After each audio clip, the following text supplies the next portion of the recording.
நீங்க ஒரு நல்லவரா இருந்தா மட்டும் பரலோகம் போக முடியாதுன்னு சொன்னா, உங்களால நம்ப முடியுதா? நெறைய பேர் நெனைக்கிறாங்க. நான் யாருக்கும் கெடுதல் பண்றதில்ல. நல்லாதான் வாழ்றேன். அதனால கர்த்தர் என்னை ஏத்துக்குவாரு அப்படின்னு.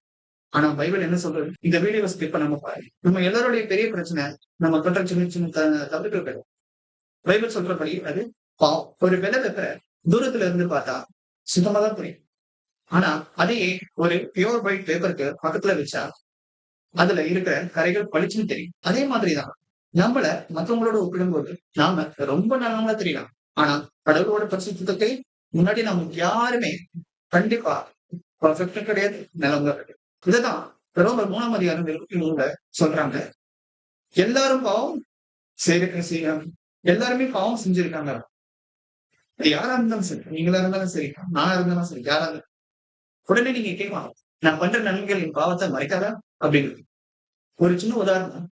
ஒருத்தன் பெரிய தப்பு பண்ணிட்டு கோர்ட்ல போய், ஜட்ஜ் ஐயா, நான் தப்பு பண்ணது உண்மைதான்.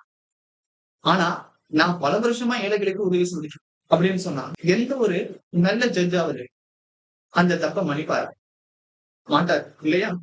அதே மாதிரிதான் நாம பண்ற நல்ல காரியங்கள் நம்ம பாவத்தை இப்பவுமே இல்ல. எபிசியர் 2ஆம் அதிகாரம் வசனம் 8, 9ல வாசிக்கின்றது. ரட்சிப்பு அப்படிங்கிறது நம்ம உழைப்புக்கு தக்கதான சம்பளம் கிடையவே கிடையாது. அது கடவுள் நமக்கு கொடுக்கிற ஒரு இலவசமான ஒரு பரிசு.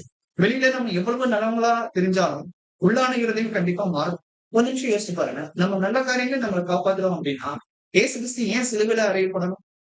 எதற்காக நமக்காக மறிக்கணும்? உதாரணத்துக்கு தீப்பிடிச்சு எரியிற ஒரு பில்டிங்ல மாட்டி நம்மளை நாமளே காப்பாத்திக்கிறது ரொம்ப ரொம்ப கஷ்டமானது.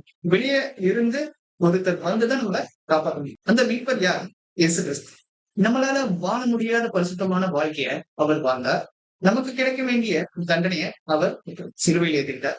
வழியும் சத்தியமும் ஜீவனுமாய் இருக்கிற இயேசு மேல வைக்கிற முழு விசுவாசத்தால மட்டும்தான் நாம ரட்சிப்புக்கு அடைய முடியும். நல்லா ஞாபகம் வச்சுக்கோங்க. நாம நல்லவங்களா இருக்கிறதுனால மட்டும் ரட்சிக்கப்படாது. இயேசுவால ரட்சிக்கப்பட்டதால தான் நாம நல்லவங்களாவே